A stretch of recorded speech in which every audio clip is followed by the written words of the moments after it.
While Australia is the sixth largest nation in the world in terms of physical area, its population density is incredibly low. Most of the country's population stays along the coast in the biggest cities in Australia, and the overall population density doesn't quite capture how dense the livable areas actually are. Almost everybody knows that while Australia is a huge place in terms of land, it's also a pretty small place in terms of population. However, few people realize how sparsely populated the Australian continent is in reality. Australia is of a comparable size to the lower 48 US states. These 48 US states have a population of more than 300 million people, while Australia only has a population of little more than 26 million. This means that there are two American states that have more people than the entire Australian continent: California with more than 39 million and Texas with more than 28 million. In Europe, the population of only England, without including the rest of the UK, is more than double the entire population of Australia. Despite Australia being an entire continent, there are actually 7 significantly smaller islands across the world that have higher populations than Australia. Great Britain, along with Honshu,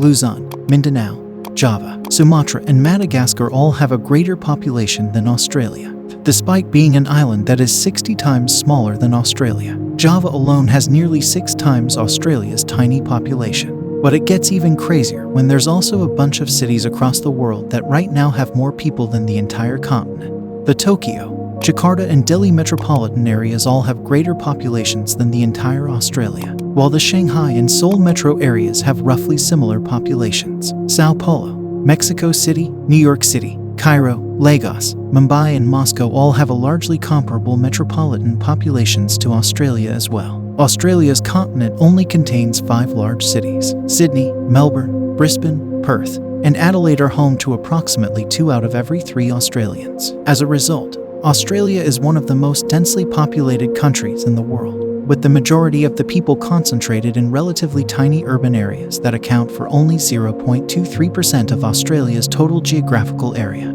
Overall, around 85% of all Australians reside within just 50 kilometers of the coastline, meaning that there's hardly anyone deeper into the continent's vast interior. This unique population distribution creates a lot of fascinatingly bizarre situations across the continent. For example, the Shire of East Pilbara in Western Australia is roughly the same size as Japan, but there's only a bit more than 10,000 people who live here, and half of them just live in the town of Newman. It's basically just a small town but with the space of Japan. Perhaps even more strangely, there's the pastoral unincorporated area down here in South Australia. The city of Adelaide is Australia's 5th largest city, being home to more than 1.3 million people. And immediately adjacent to this is the pastoral unincorporated area, a territory that's roughly the size of France but is only home to 3,750 people, making the population density 178 square kilometers of land for every one person. That is roughly 1 Aruba's worth of land for every single resident inside of the pastoral unincorporated area. Then there's also the Anna Creek, which is a huge territory that's slightly larger than Israel, and yet it isn't a country or even a governmental entity. Anna Creek is actually a privately owned cattle ranch, the largest cattle ranch found anywhere in the world. According to Wikipedia, it's only staffed by 8 full-time employees. Hence, the entire area that's the size of Israel is usually only home to less than a dozen people and around 10,000 cows. So, what is it about Australia that makes it such an empty void of people? What is it about this continent that makes what I've just mentioned possible? Well, the easy answer that I'm sure most of you are thinking right now is the desert. Everybody knows that Australia is covered in a big old desert, with tons of super dangerous animals and insects. That is only one piece of the total demographic jigsaw in Australia, and the complete answer for why there are so few people on this continent is somewhat complicated. The majority of the issue originates from the fact that Australia is somewhat particularly cursed from a geological perspective. Furthermore, the fact that it is quite close to the continent of Antarctica creates more issues. The western side of Australia is continuously pounded by cold ocean currents coming up from the Southern Ocean, which means that there simply isn't enough heat to generate large-scale evaporation to form rain clouds over the west.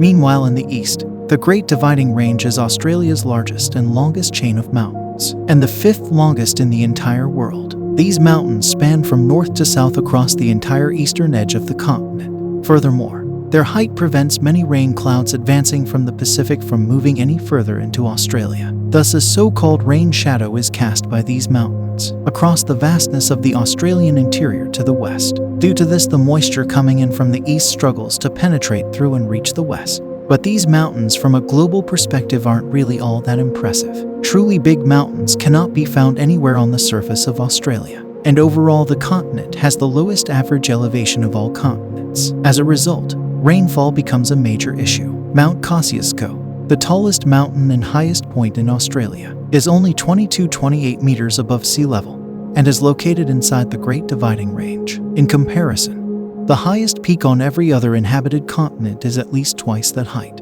and approximately 3/4 of the whole U.S. state of Colorado alone has a height much higher than the Australian mountain.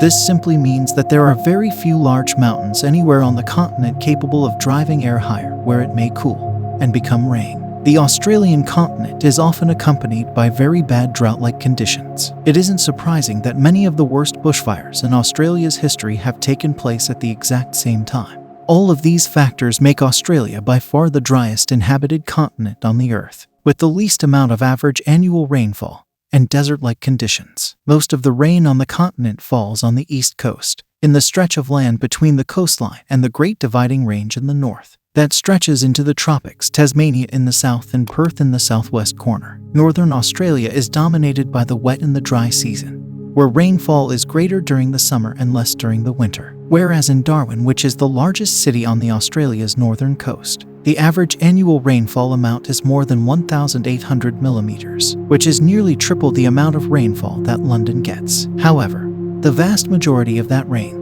falls during just the 4 months of the wet season between December and March, when the area's monsoons and tropical cyclones are generally active. There's also a scarcity of fresh water due to the lack of any decently large rivers. The most significant river system on the continent is the Murray-Darling Basin in the southeast, located in one of Australia's most heavily populated cores. But it's kind of a bummer from the standpoint of building a large civilization. First and foremost, the system's waters flow southwestward and empty out right here on the south coast. This isn't really good, because most of the basin exists in the part of Australia beyond the Great Dividing Range that doesn't usually see a lot of rainfall to replenish the rivers with water. As a result, the average annual flow of the waters in the basin amounts to just 24,000 gigaliters a year, which is the lowest rate of flow of any of the world's greatest river systems. Whereas, the Mississippi Basin in the United States has an average annual flow of nearly 503,000 gigaliters a year, which is more than 22 times the flow of water that Australia's greatest river system has got.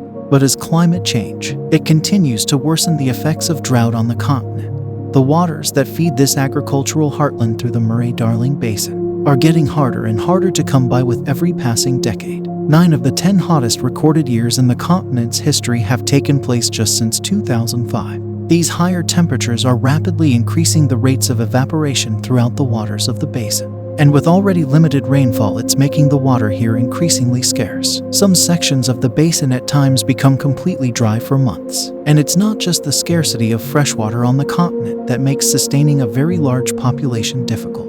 It's also the scarcity of good land for farming and agriculture, owing once again largely to geography and location. There have been no new mounted constructions in northern Australia since the Precambrian era ended 1.5 billion years ago. And even further, there hasn't been any glacial activity here since the Carboniferous ended nearly 300 million years ago. Thus, this entire region that covers nearly half of the continent has suffered from continuous weathering and erosion for well over 250 million years, compared to less than 10,000 years for most of the soils on other continents like North America, Europe, or Asia. Therefore, the soil nearly everywhere in northern Australia is not good for agriculture. All in all, understanding Australia's population density in any given region is important for measuring the quality of life in that area. As more people flock to the biggest cities in Australia, that doesn't necessarily mean that quality of life always goes up.